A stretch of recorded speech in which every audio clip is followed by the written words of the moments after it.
Assalamualaikum dear students, here is Kumail Haider and welcome to the octahedron chemistry classes. Previous lecture में बेटा हमने concept assessment exercise 3.1 and 3.2 complete किया था। आज का हमारा लेक्चर है one of the most important theory about covalent bonding which is known as VBT, valence bond theory. इससे पहले जो थ्योरी हमने डिस्कस किया था बेटा वेस्पर थ्योरी, ये basically shapes of the molecule को एक्सप्लेन करती थी और वीबीटी बेसिकली बॉन्ड फॉर्मेशन को एक्सप्लेन करती है, किस तरह से बॉन्ड बनते हैं covalent bond between two atoms, ये एक्सप्लेन करती है। तो आज का हमारा लेक्चर वीबीटी के जितने भी पोस्टुलेट्स हैं इनको हम आज यहाँ पे एक्सप्लेन करेंगे। इसके बाद इसकी एप्लीकेशंस है और साथ में टाइप्स ऑफ बॉन्ड जो है जिसमें सिग्मा बॉन्ड और पाई बॉन्ड क्या होता है, कैसे बनता है, ये हम डिस्कस करेंगे। तो टॉपिक स्टार्ट करते हैं बेटा। वैलेंस बॉन्ड थ्योरी, इसकी थोड़ी सी हिस्ट्री हम अगर देखें तो बेटा 1927 में दो केमिस्ट थे बेटा, एक था हैटलर और सेकंड था बेटा लंदन। ये दो साइंटिस्ट ने पहली दफा इसको पेश किया, इसको सजेस्ट किया इस थ्योरी को, लेकिन बाद में इसी थ्योरी को लिनस पाउलिंग ने क्या किया बेटा, मजीद इसको एलोबरेट किया, मजीद इसको डेवलप्ड किया। तो हम यहाँ पे कह सकते हैं कि this theory was suggested by Heitler and London in 1927 and later on it was developed by Linus Pauling. ठीक है, अगला इंपॉर्टेंट पॉइंट है बेटा कि VBT based on wave mechanical treatment of molecule.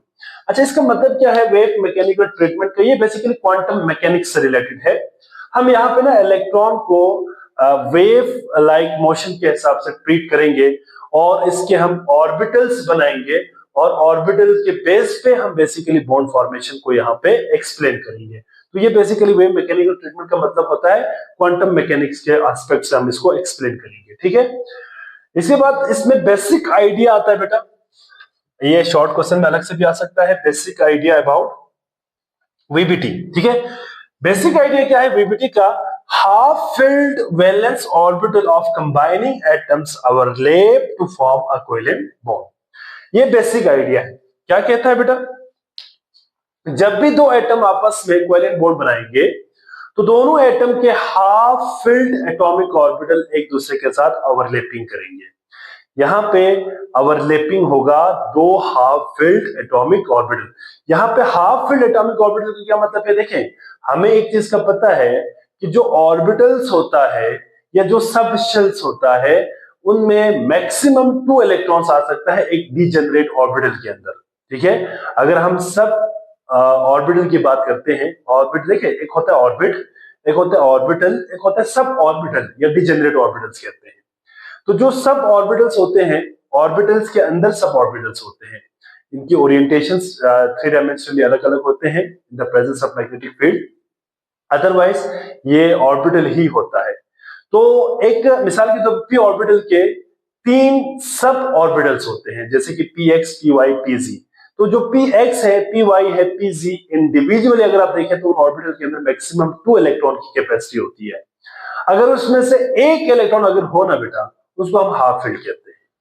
Similarly अगर हम कंप्लीट ऑर्बिटल की बात करें तो p ऑर्बिटल के अंदर आपको पता है कि टोटल 6 इलेक्ट्रॉन आ सकता है, s ऑर्बिटल के अंदर 2 इलेक्ट्रॉन आ सकता है, d में 10 और f में 14 आ सकता है। अगर हाफ फील्ड की बात करें तो s ऑर्बिटल हो तो 1 इलेक्ट्रॉन होना चाहिए, अगर p ऑर्बिटल है हाफ फील्ड तो उसके अंदर 3 इलेक्ट्रॉन्स होना चाहिए, d में 5 होना चाहिए और f में 7 होना चाहिए। हाफ फील्ड का मतलब ये होता है। तो दो हाफ फील्ड एटॉमिक ऑर्बिटल आपस में ओवरलैप करेंगे और क्या बना देगा? कोवेलेंट बॉन्ड बना देगा।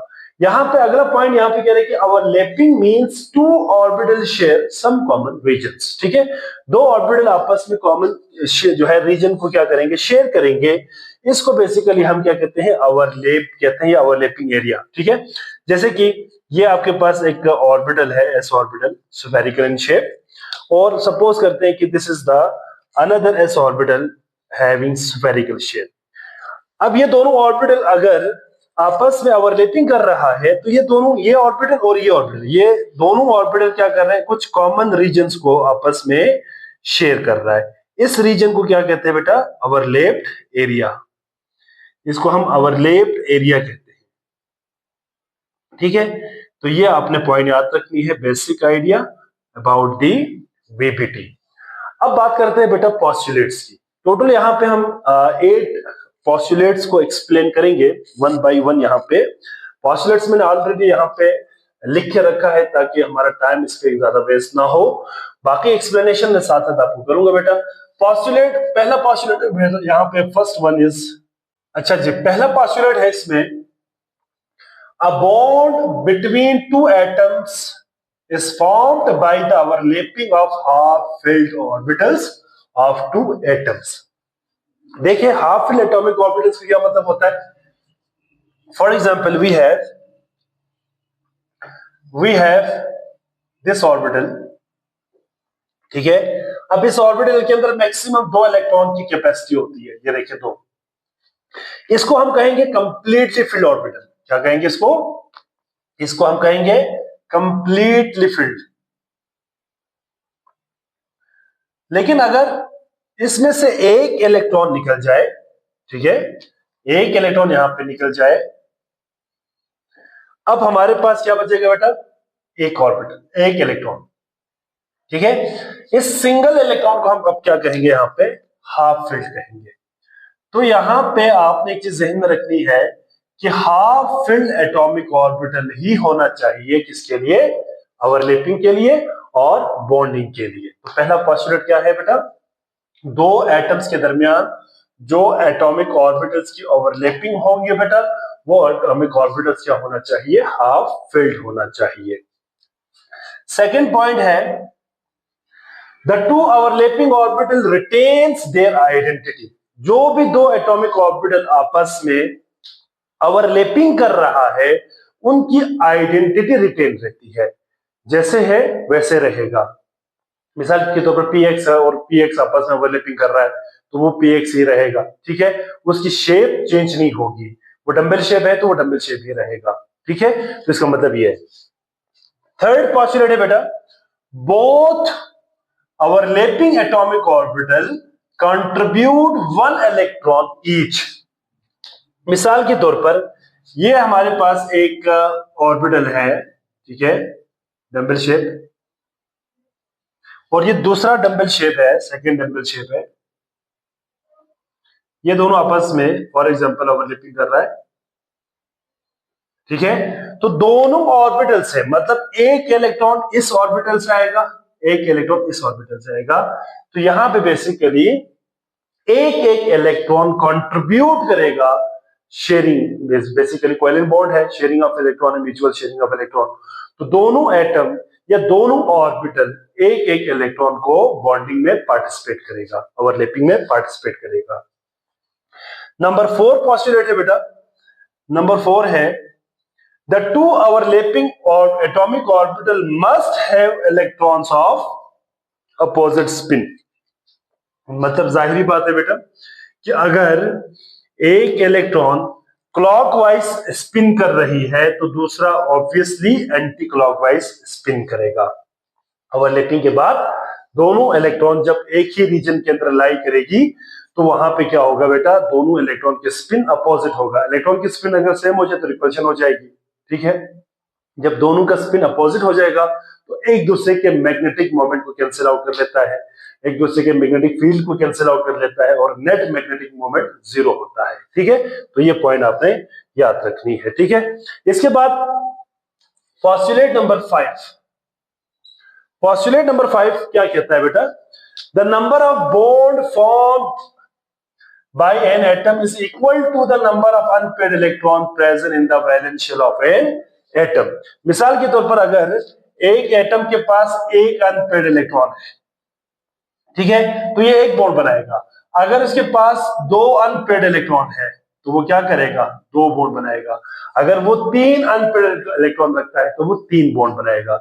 तो जितने नंबर ऑफ बॉन्ड्स बनना है वो डिपेंड किस पे करेगा? Number of unpaired electron in the valence shell of an atom. इसके बाद पोस्टुलेट नंबर 6 है बेटा, इफ ओनली 2 ऑर्बिटल ओवरलैप, अगर 2 एटॉमिक ऑर्बिटल ओवरलैप कर रहा है तो सिंगल बॉन्ड बनेगा, a single bond is form. If additional overlapping या if additional orbitals of an atom overlap then on multiple bonds are formed. ठीक है, फिर मल्टीपल बॉन्ड्स बनेगा। मिसाल के तौर पर अगर हम यहाँ पे सपोज करते हैं कि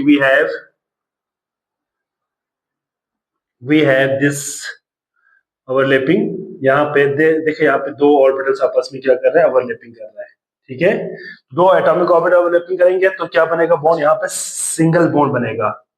सिंगल बॉन्ड यहाँ पे मैं बना लेता हूँ, सिंगल बॉन्ड बनेगा। ठीक है, और अगर यहाँ पे एडिशनल ओवरलैपिंग हो, मिसाल के तौर पर एक ये ऑर्बिटल भी आ गया, फॉर एग्जांपल ये वाला भी, ठीक है, एक ये वाला भी आ गया, तो ये दोनों आपस में क्या करेगा, साइड वाइज ओवरलैपिंग करेगा। आगे हम पढ़ेंगे, पाई बॉन्ड कहते हैं इसको।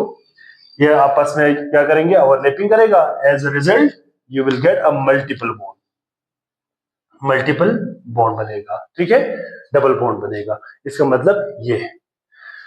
नंबर 8 पोस्टुलेट बेटा, in order to form a bond the overlapping orbital must have same symmetry with respect to bond axis.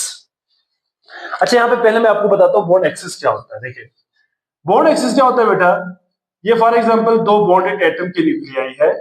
ठीक है, और अगर आप इन दोनों को आपस में जोड़ दे तो ये जो लाइन आपको नजर आ रही है ना बेटा, this line, the line joining the nuclei of two bonded atom is known as bond axis. इसको हम बॉन्ड एक्सिस कहते हैं। इसके रिस्पेक्ट से ना बेटा ऑर्बिटल्स क्या होना चाहिए, सिमेट्रिकल होना चाहिए। सिमेट्रिकल का मतलब आप सिंपल अल्फाज में ये समझे कि उनकी ओरिएंटेशन सेम होना चाहिए। ठीक है, तरतीब सेम होना चाहिए। मिसाल के तौर पर अगर हमारे पास एक ऑर्बिटल है px, तो दूसरा भी px के साथ ही ओवरलैपिंग करेगा। ठीक है, दोनों की ओरिएंटेशन क्या होती है, सेम होती है, सिमेट्रिकल होती है। लेकिन कभी भी px और py आपस में ओवरलैपिंग नहीं करेगा। यहां पे ये वाला ओवरलैपिंग नहीं होगी बेटा, px और py ओवरलैपिंग नहीं करेगा, बल्कि px और px करेगा, तो py और py आपस में क्या करेगा, ओवरलैपिंग करेगा। इसका मतलब यह है कि क्योंकि px की जो सिमेट्री होती है वो py की नहीं होती, मतलब py की ओरिएंटेशन अलग होती है, px की ओरिएंटेशन अलग होती है, तो ओरिएंटेशन का सेम होना जरूरी होता है। तो ये पोस्टुलेट नंबर 7 था। इसके बाद लास्ट पोस्टुलेट है बेटा, postulate number 8, in order in overlapping of orbital energy is release. देखिए ओवरलैपिंग ऑफ एटॉमिक ऑर्बिटल में ना बेटा एनर्जी रिलीज होती है, क्योंकि स्टेबिलिटी आ रही है। देखिए पहले जब ज्यादा एनर्जी होगी तो स्टेबिलिटी कम थी, अब ओवरलैपिंग करने पे एनर्जी रिलीज होगी तो स्टेबिलिटी आएगा। ठीक है, तो the greater the overlapping between the orbitals, जितना ज्यादा ओवरलैपिंग होगा the greater is the energy release, उतनी ही ज्यादा एनर्जी रिलीज होंगे, and the stronger will be the bond formed and vice versa. जितना ज्यादा बेटा ग्रेटर ओवरलैपिंग होंगे, जितना ज्यादा ओवरलैपिंग होंगे उतनी ज्यादा एनर्जी रिलीज हो जाएगी, और जितनी ज्यादा एनर्जी रिलीज होगी बेटा उतना ही ज्यादा स्ट्रॉन्ग बॉन्ड बनेगा। तो ये था बेटा हमारा वीबीटी वैलेंस बॉन्ड थ्योरी के पोस्टुलेट्स। ठीक है, इसका एक स्क्रीनशॉट ले लें। आई होप सो बेटा आप तमाम बच्चों को समझ आ गए होंगे। आज हमने सिंपल वैलेंस बॉन्ड थ्योरी के पोस्टुलेट्स को डिस्कस किया डिटेल में। ठीक है, इसके बाद हम टाइप्स ऑफ बॉन्ड को पढ़ेंगे, जिसमें सिग्मा और पाई बॉन्ड क्या होता है इसको डिटेल में देखेंगे, एंड देन फाइनली हम इसमें एप्लीकेशंस ऑफ वीबीटी देखेंगे, जिसमें कुछ हम मॉलिक्यूल्स की फॉर्मेशन को डिस्कस करेंगे। यहां तक अगर किसी बच्चे को कोई सवाल है या कोई बात समझ ना आई हो तो आप कमेंट सेक्शन में लाजमी सवाल करें, इंशाल्लाह मैं आपको वहां पे आंसर करूंगा। अपना बहुत सारा ख्याल रखिएगा। अल्लाह हाफिज।